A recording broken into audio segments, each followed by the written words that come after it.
Guys, di sini saya mau ngasih tips untuk memilih milih bibit tanaman berkualitas. Oke, jadi pertama-tama untuk memilih tanaman bibit yang berkualitas itu kita harus memilih bibit yang baik. Tentu saja adalah langkah awal yang sangat penting untuk keberhasilan dalam bercocok tanam. Dalam video ini saya akan berikan tips tentang bagaimana menentukan dan memilih bibit yang berkualitas. Jadi bibit yang berkualitas itu gimana sih? Ada beberapa ciri-ciri yang bisa kita perhatikan. Yang pertama, perhatikan kondisi daunnya. Pilih bibit yang memiliki daun yang hijau dan sehat tanpa ada tanda-tanda kerusakan atau penyakit. Yang kedua itu perhatikan batang tanamannya. Jika memilih bibit dengan batang yang kokoh dan tanpa ada tanda-tanda kerusakan atau patah.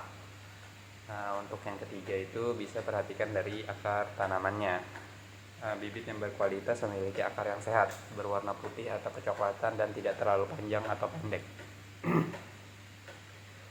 Terus gimana bisa juga memeriksa bibit di pusat penjualan, misalnya ketika kita belinya di pusat penjualan tanaman nih, bisa kita perhatikan lagi bibitnya dengan teliti. Misalnya ambil satu persatu bibit dari rak dan periksa kondisinya sesuai dengan kriteria yang telah saya jelaskan sebelumnya. Jika memungkinkan, mintalah bantuan kepada petugas untuk menunjukkan bibit yang paling berkualitas.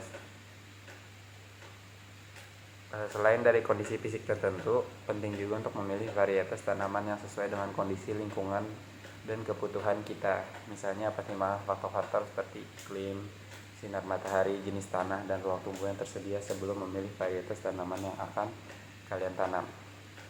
Jadi untuk memilih bibit yang berkualitas itu sendiri langkah penting untuk mencapai keberhasilan dalam bercocok tanam.